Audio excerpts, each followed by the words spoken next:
Sont conviés à ce séminaire de formation des journalistes et techniciens seniors, des autorités nationales de radio et de télévision, des organisations des médias grand public, des organisations de médias privés influentes et des organisations de nouveaux médias du Bénin.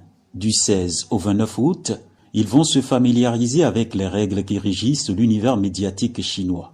La formation est financée par le ministère du Commerce de la République populaire de Chine et conduite par l'Institut de recherche et de formation de l'administration nationale de la radio et de la télévision du pays. Après avoir salué l'engagement des autorités chinoises pour la régularité du séminaire qui est à sa 3e édition, Franck Pochemin, ancien conseiller à l'ARAC et chef de la délégation béninoise, évoque l'importance des travaux. Vos invités, qui ont presque tous répondu à votre appel et qui sont d'ailleurs depuis environ 24 heures bien installés ici à la base de formation, sont des professionnels rompus à la tâche pour qui la quête de l'information, le souci constant de découverte et de renforcement des capacités sont des challenges inhérents.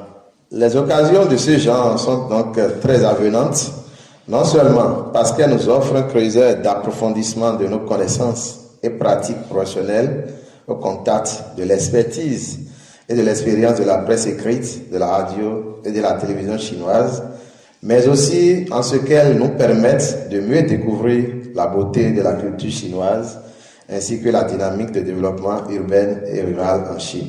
Divers responsables des départements de l'administration chinoise, de la radio et de la télévision vont se charger de présenter lors du séminaire les politiques médiatiques, les lois et règlements du secteur chinois de la radio et de la télévision.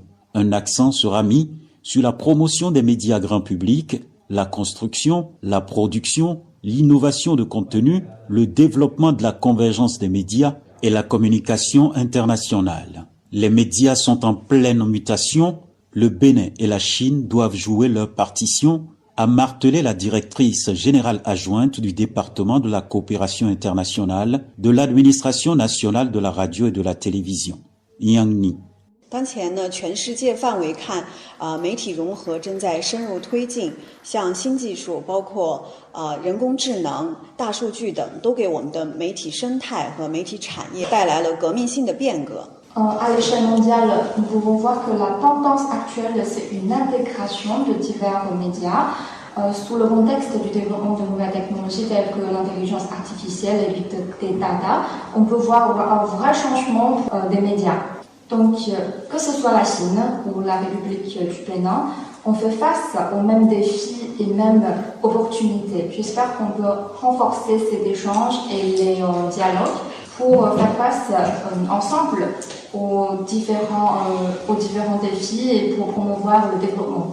La délégation béninoise est annoncée au Forum sur la coopération des médias sino-africains qui se tiendra du 20 au 22 août prochain à Beijing. C'est en soutien à la coopération médiatique entre le Bénin et la Chine. Des visites de sites touristiques constituent le volet culturel de ce programme. Pékin, Honoré Naoum, pour Radio Cotonou.